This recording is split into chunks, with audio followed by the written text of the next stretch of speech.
ಅವರೇ ಬಂದು ಇದನ್ನ ಇನಾಗ್ರೇಟ್ ಮಾಡ್ತಾರೆ. Mostly in June.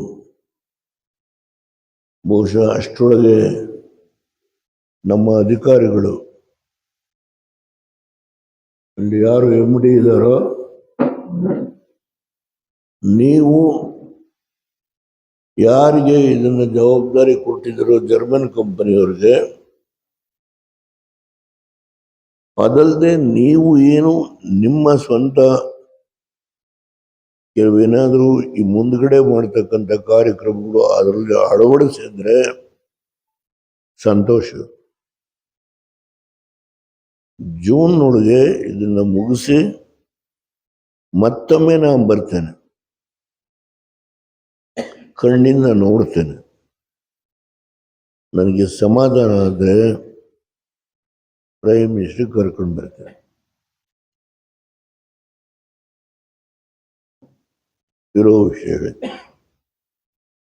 ಸ್ವರೂಪಲ್ಲಿ ಎಲ್ಲ ಕೂತಿದ್ದಾರೆ. ಇದು ರಾಜಕೀಯ ಇಲ್ಲ ಇಲ್ಲಿ. ಈಗ ಮೊನ್ನೆ ಬೂನಹಳ್ಳಿ ಹತ್ರ ಅದೊಂದು ದೇವಸ್ಥಾನ, ಅಲ್ಲಿ ಈ ರಾಜ್ಯದ MP ಕರೆದಿದ್ರು, ನನಗೂ ಕರೆದಿದ್ರು. ನಾನು ಹೇಳಿದೆ ಅವತ್ತು ಬರ್ಲಿಕ್ಕಾಗೋದಿಲ್ಲ, ನಂದು ಡಯಾಲಿಸಿಸ್. ಅಂದ್ರೆ ಇದರಲ್ಲಿ ಯಾರದು ಹಂಗಿಲ್ಲ. ರೇವಣ್ಣ ಮತ್ತು ಈ ಸಂಸ್ಥೆ, ಅದರಿಂದ ಕುಮಾರಸ್ವಾಮಿಯವರು ಅವತ್ತು ಬರ್ತಾರೆ ಉದ್ಘಾಟನೆ ಮಾಡುವಾಗ.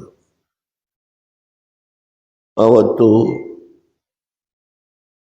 1-2 ಲಕ್ಷ ಜನ ರೈತರು ಸೇರಿಸಬೇಕು ಅನ್ನೋದು, ಹಾಲು ಹಾಕೋರನ್ನ only the members who are in this union, ಬೇರೆ ನಗರಕ್ಕೆ ಬರಬೇಕು ಅಂತ ಇಲ್ಲ. ಅವರೇ 2 ಲಕ್ಷ ಜನ ಕರೆಸಿ ನಿಮ್ಮಗಳ ಸಮ್ಮುಖದಲ್ಲಿ ಪ್ರೈಮ್ ಮಿನಿಸ್ಟರ್ ಬರೋದನ್ನ, ಪ್ರೈಮ್ ಮಿನಿಸ್ಟರ್ ಆಗಿ ನಾನು ಬರ್ತೀನಿ.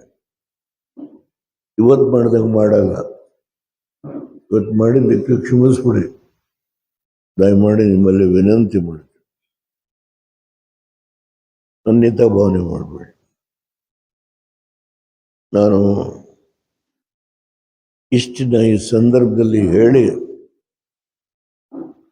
ಬಹುಶಃ ರೈತರಿಗೆ ರೇವಣ್ಣವ್ರ ಮನಸ್ಸಿನಲ್ಲಿ 20,000 ಹಸುಗಳನ್ನ MD ಎಷ್ಟು 20,000 ತಾನೆ? 20,000 ಹಸುಗಳನ್ನ ಪ್ರಧಾನಮಂತ್ರಿಗಳು ಬರೋದಕ್ಕಿಂತ ಮುಂಚೆ ರೈತರಿಗೆ ಯಾರು ಕಡು ಬಡವರಿದ್ದಾರೆ ಅಂಥವ್ರನ್ನ ಗುರುತಿಸಿ ಅವರಿಗೆ ಅವರ ಜೀವನ ಹಸನಾಗಲಿಕ್ಕೆ 20,000 ಕರಿಯುವ ಹಸುಗಳನ್ನ ಕೊಡಬೇಕು ಅಂತಕ್ಕಂಥದ್ದು ತೀರ್ಮಾನ ಮಾಡಿದ್ದಾರೆ.